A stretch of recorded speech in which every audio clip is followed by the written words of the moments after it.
हमें ये सोचना है कि एक बार आप असफल होंगे तो वो आपके लिए नए अवसर, नए द्वार खुलते हैं, नई संभावनाओं के। आप अपनी कमियों पर काम करते हैं, क्योंकि जब असफलता आती है तो आपको पता है कि आपकी कमी की वजह से, हमें ये स्वीकार करना चाहिए, व्यक्ति में सबसे पहले इतनी ईमानदारी होनी चाहिए कि वो अपनी कमियों को स्वीकार कर सके। हो सकता है कि आपकी मेहनत में कमी हो,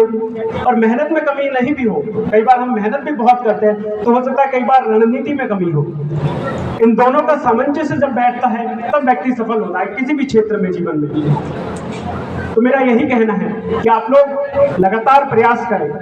नए और बड़े सपने देखें। शिक्षा के माध्यम से, चाहे उद्यम के क्षेत्र में हो, IIT के क्षेत्र में हो, MBBS के क्षेत्र में हो, राजनीति के क्षेत्र में हो, नई नई सफलताएं अर्जित करें। और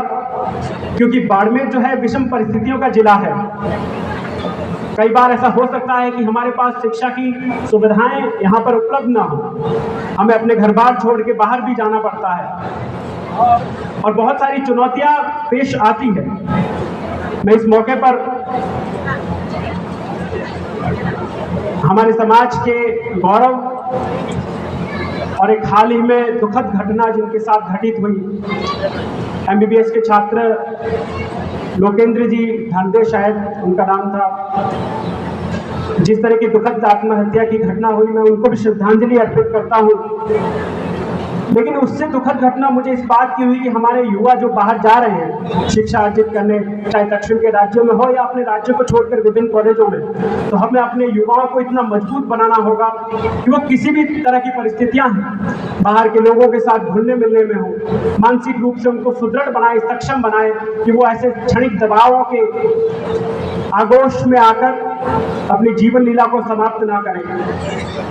उनकी क्या परिस्थितियां रही होगी मुझे नहीं मालूम, लेकिन हमने हमारे हीरे को खोया है, तो इसलिए हमारा कर्तव्य बनता है एक समाज के नाते कि हमारे आसपास अगर ऐसी निराशाओं से, ऐसी असफलताओं से कोई जूझ रहा हो, तो एक समाज के नाते, और बुद्धिजीवी वर्ग भी यहाँ बैठे हैं, आप लोग उन्हें दिशा दिखा सकते हैं, उनको मोटिवेट कर सकते हैं। हमारा ये प्रयास रहना चाहिए कि किसी भी रूप में हमारा मानव संसाधन जो है